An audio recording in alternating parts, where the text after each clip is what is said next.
Good morning. Sun is just coming up right now. We are headed to the New England Card Show, and today I am setting up for the first time as a dealer. So a little nerve-wracking, but very exciting.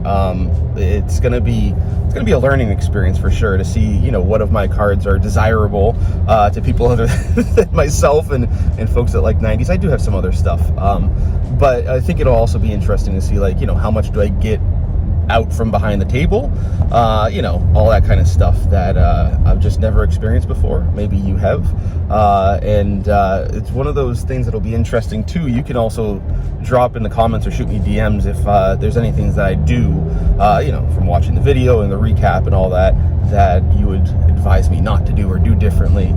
This is all learning, and I'm not sure how many other opportunities I'll have to set up as a dealer. This is one that did work out for the family, but up very early. Well, up the same time for me, out of the house much earlier than I usually am, though. I'm usually getting the kids ready for stuff. But I'm really excited for this, and I'm kind of, I went in with some suggestions that I got from some friends, price things. So if somebody was to come through and want to buy everything before the show starts, like another dealer, I've got a price in mind for that. We'll see if that happens. I'm not expecting it, but you never know. You got to be prepared for the unexpected, right? Expect the unexpected, I think is what they say. But before any of that happens, I've got to go get some coffee. I don't drink coffee every day, but today is one of those days I feel like I'm going to need a little extra boost. So unfortunately, it's too early. Starbucks isn't even open yet. Dunkin' Donuts is, so we're going to go and get some Dunkin', and fun little thing with that. Dunkin' Donuts, I have a couple of those with me, so maybe we'll take some pictures with my cup if I don't finish my coffee before I get down there. But setup started at 5 a.m. for the show, and there's a sneak preview starting at 8 a.m. But I'm expecting at that point it's going to be a lot of dealers, but who knows? I'm not really sure. And we'll see what kind of activity starts when the general admissions start at 9 a.m. And I'll show what I can during the show. I'll show you my setup, and I'm wondering if I'm even going to have enough to fill the whole table, but we'll see. Actually, now that I'm remembering, there is one thing I was going to bring with me that I forgot, but that is okay. It's not anything too crucial, but I knew there'd be something I'd forget. All right, well, I think that's enough of me just rambling on. So gonna grab some coffee, gonna get down to the show, and I'll show you the setup when we get all set up, and show you some of the sites, go through some of the recap of how the show went. I'm gonna try to record, or not necessarily record, but capture all the deals that I make, or lack thereof, who knows. So, all right, let's get right into it. That's enough.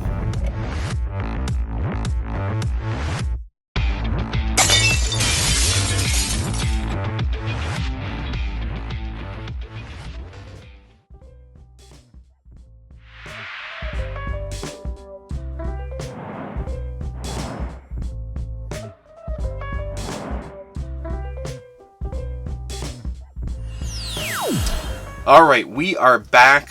So I want to share with you kind of how the day went, and then after that, some of my takeaways from the show and the after events as well. So, we talked in the car a little bit about some of what I was hoping to do. I was thinking I might record a little bit at the show. I didn't. There's a lot of music playing. I didn't want to get copyright issues or any of that type of stuff. So no recording from at the show, but did take some kind of before videos after I got the table set up. So definitely was interesting seeing how kind of people's eyes move through, and I kind of moved some stuff around in the showcases. That was kind of fun stuff. But so got set up, hung out, talked to some of the guys that were set up around me a little bit. And most of the people around me had set up multiple times. So obviously, talking to them and hearing some of their experiences from prior shows and, other shows in the area, all kinds of stuff, I was trying to soak as much information in as I could. But it was easy setting up. They had carts there, so we could, just put our cars, park them there, unload, get them on the carts, get it into the venue. And parking was not very difficult there, even though the parking garage that most people use was shut down. They had that stuff figured out so people could park and make, pretty efficient use of their time, so they weren't parking really far away and having to walk or whatever. So, then the doors opened for a sneak preview about a half an hour before the show officially started. And that was mostly dealers, as you would expect. It didn't seem like there was a ton of other people that came in. But then once the doors opened, half an hour, 45 minutes probably after the doors opened, you really started to see some crowds. In the first 2 or 3 hours seemed really pretty busy, a lot of foot traffic, which was great. And then right around lunchtime is when it started to die down. So making some sales, talking to some people that I knew were going to show up, some people I didn't know that were going to show up, so lots of fun stuff there. But the sales definitely started off pretty slow. A couple dollar bin things here, a couple of the half price bins, and so when I showed how the table was set up, I had 2 showcases. One was full of raw cards, one was full of graded cards, and I had a bin that had sticker prices, and everything was half off of those sticker prices. And then I had a 2-row box that was just everything was $1, or 7 cards for $5. And I also had, based on the advice that Kyle, Wax Museum podcast, had provided in some of his episodes, I had a price on if somebody wanted the whole dollar box. So I was prepared for a lot of different things. I was prepared also if somebody before the show started came over and offered me a price on my whole table, because I know that does happen sometimes. Not a very common occurrence. Did not happen for me at this show, but wanted to be prepared in case that conversation came up, so I wasn't sitting there trying to comp through everything, and taking up a whole bunch of time. But yeah, so those are some of the things I did to kind of prepare in advance. Getting some of those dollar bin things. It was interesting to see what people were buying, so we'll talk more about that at the end. But just having some conversations with people, and it was interesting, again, like I said, to see how their eye moved, and having a lot of people that were moving from left side of my table to the right side of my table, moving through the showcase, then to the half price bin, and then making a purchase in the dollar bin, was an interesting flow. Right around lunchtime, you saw the crowd start to dissipate a little bit. It picked up a little bit after lunchtime, but not to the same that it was for those first 2 or 3 hours. That was really where the bulk of the people were. Some people were saying that they expected the foot traffic would pick back up right around 3 o'clock, so people were trying to come in and go to the trade night, so people might take like a 2 or 3, 2-hour lunch or so, and then come back to the show and then go to the trade night. But I didn't see a whole lot of pickup. People started kind of pulling their stuff and getting packed up and stuff about an hour before the end of the show, which, as a just a participant, just a patron, if you will, I had noticed the same thing. We talked about that the last time, that I was a little bit disappointed people were wrapping up a little bit early, but I get it if they have places to go, if they're trying to get over the trade night a little bit early, what have you. If the foot traffic isn't there or they haven't made sales, I get that. But I was definitely making sales. It was it was a trickle, and then there was a little bit of a flurry, and then a trickle, and then a little bit of a flurry for me. So it was an interesting cycle that didn't seem to necessarily directly correlate with the foot traffic. Some of it did, but not all of it. So that was interesting. Then after that, packed up my stuff. Joe and I packed up our stuff. I went over to the trade night. Before that, we had the hobby talk, which is a great fun time. Had a great panel. The questions from the crowd weren't like the most thought-provoking. Some of them sparked some interesting conversation, but kudos to Rob, sports card therapist, for being the one that was, really doing a lot of the heavy lifting, because he was really using the questions that the crowd gave and then expanding off of them, so we had some more thought-provoking conversation. And really the whole idea is to provide the best value for the people that were there. So we wanted to make sure that we were giving them something that was a little bit more in-depth. So again, kudos to Rob for making sure to pull and extract a lot more out of those questions and asking some questions of his own. I thought he did a very good job, being the master of ceremonies, if you will, for that event. So that went well with that question and answer, as well as some of the other news and some of the other presentations that John and Rob did. I thought that went very well. It seemed like it was very well received. I would imagine there's probably going to be more of those coming in the future. So overall that was a lot of fun, but I think it was also very successful, and I expect those crowds to get larger and larger as that continues to happen over the coming months and so on and so forth. Then going over to trade night, I wasn't able to stay very long, but the hobby talk wrapped up a little bit later, just a few minutes later than we were expecting. So the trade night had already kind of kicked off. and it was very well attended. I could see, people were already setting up on tables and making deals and chatting, and the atmosphere there in the Hall of Fame. It's just a great venue, a great space to have something like that. So again, there's enough space that you can spread out and have some conversations and not have to be, really feel like you're in close quarters. But if you really want to get in and do some trades and negotiations with people, they have the space for that. Those tables can get a little bit packed at times, but there's, again, enough space you can pull somebody off to the side if you're trying to make a deal and want some more space, or you want some privacy to do that. So again, I love that spot. I think that the attendance, is a good number, but it seems to grow every single time as I've gone. I haven't gone to every trade night, but the ones I have been to, I went to the first one and the most recent one, and the numbers definitely are, increasing steadily. So that's great to see. So that's kind of how the day went overall, from start to finish. Sorry I didn't get as much of the vlog type of recording. I'm not very good at that. My takeaways from the show. So the first thing we talked about was the foot traffic. It seemed like, again, foot traffic at the very beginning, those first few hours, and then it petered out. But it didn't seem, from my perspective anyway, that the deals were, any fewer when the foot traffic was less. It didn't seem like they were more plentiful either when the foot traffic was higher. So I don't think that the foot traffic was necessarily directly indicative of how much volume of deals were going on, at least not from my perspective, from the four people around me and myself as well. So that's good. I think that's also something that, for dealers, at least at this show, also highlights why it's not necessarily the best idea to close up early, because you might be leaving a little bit of skin on the table if that works. So along those same lines, like I said, for myself, the vast majority of the sales that I did were coming out of my dollar bin and my half price bin, and then the third highest would have been from my raw card showcase, if you will. Very few cards from my graded card showcase moved at all. I think maybe 2 or 3 graded cards were deals that I made. So that was interesting. Not exactly what I expected. I was expecting a lot more graded stuff to move, but that's fine because most of my stuff is raw. So I'm happy that seemed to work out. And that might be something a little bit more about like my inventory, if you will. The stuff that I have that's raw is a little bit more interesting to people, a little bit more unique. Some of it might be a little bit more rare. So that's something that I'm still trying to figure out a little bit more, understand a little bit more of why.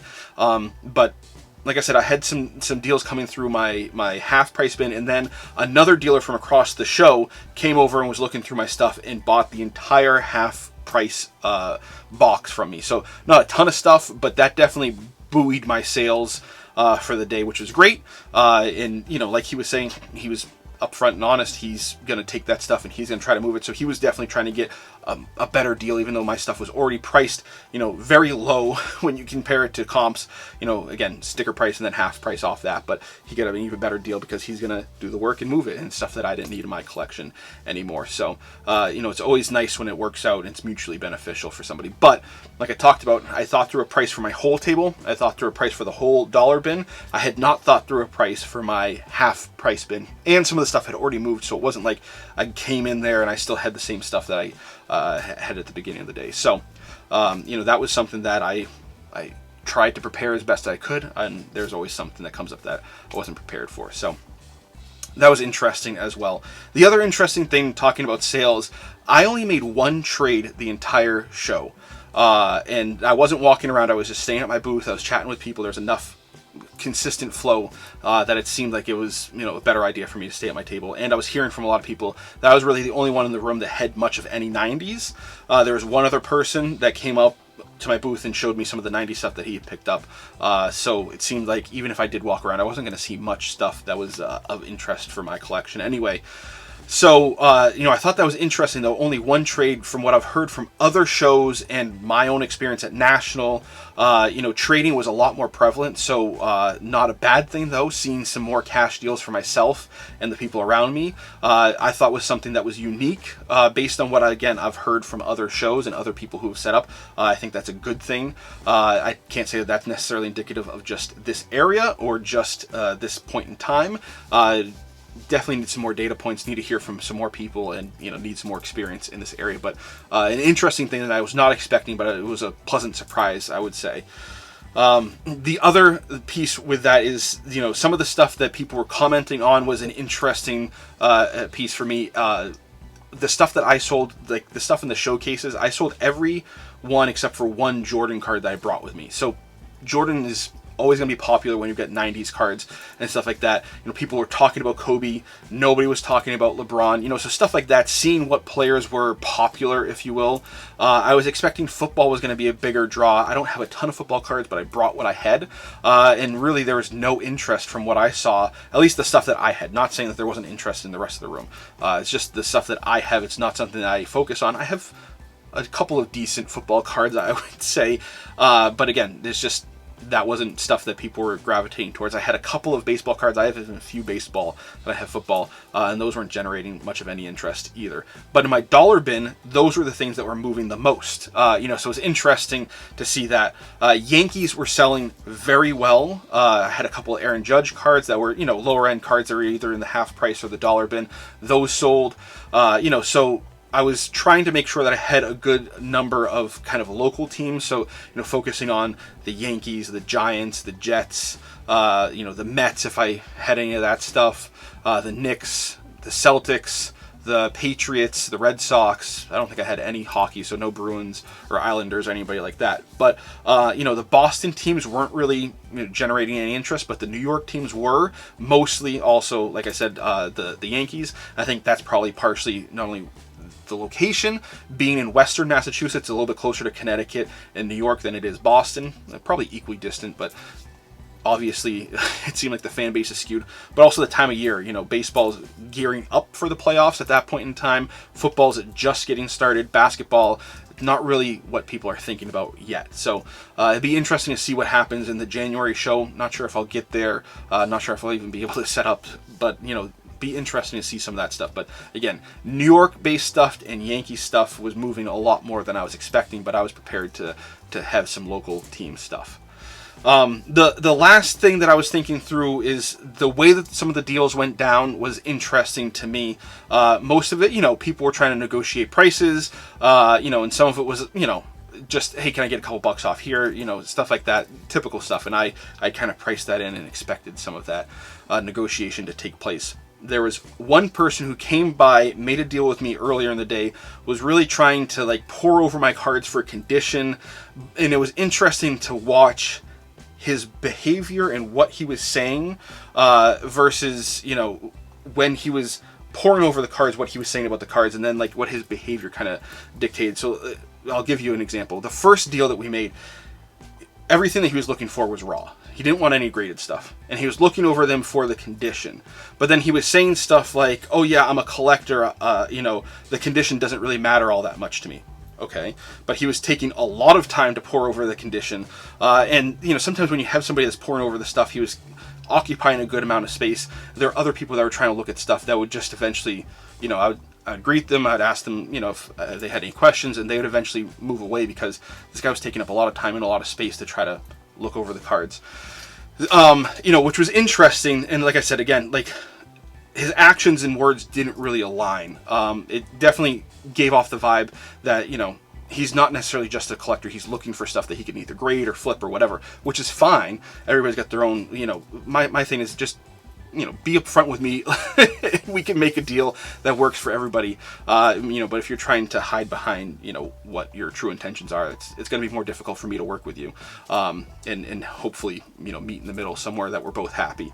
So we made that first deal. And the interesting thing too is he was throwing out some information. For example, I had a duplicate of the 96 SPX autograph of Penny.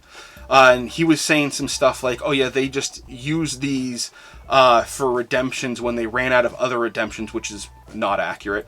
He was saying that there was an earlier autograph of Penny from the NBA, which is also not accurate. That was his first. So it was just interesting. Some of the information he was trying to throw out there to try to make it seem like the card wasn't, it was more prevalent than it actually was, or it was less rare or scarce. Not that I was promoting it as being a very rare card. It just is what it is. We all kind of know what those cards are. But it was just interesting how he was trying to throw out this type of stuff to try to devalue the card, but then saying that he wanted the card. it was odd.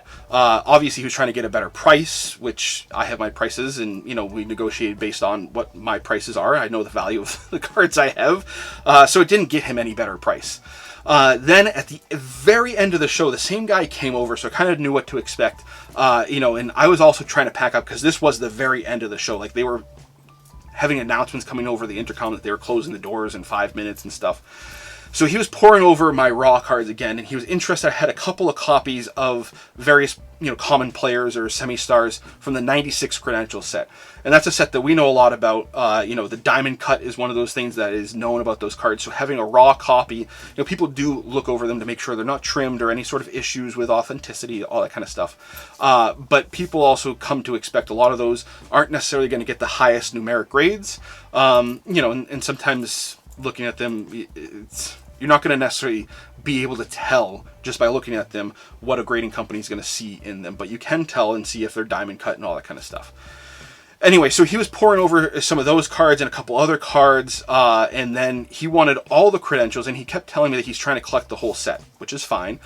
So I had a Sean Bradley, I had a Michael Finley, and a Derek Coleman. I actually had duplicates of the Sean Bradley, and I brought both of them with me just in case somebody wanted to compare them and pick the better one. And in this case, the guy did. So I let him take a look at both of them, and he was trying to tell me that they looked like they were too short, like they would get min size. Almost trying to imply that he thought that they were trimmed. But I have both of them. I've had both of them for a long time, but I got both of them at very different times, so I didn't get them from the same person, right? So it would be very odd that both of them would be trimmed, and both of them looked like they were cut, both slightly diamond cut, but the same. He was saying that they both look short. It was just like one of those things I wasn't going to say that he was trying to imply that I did something to the cards, but he was obviously trying to beat me up so, he could try to get a better price.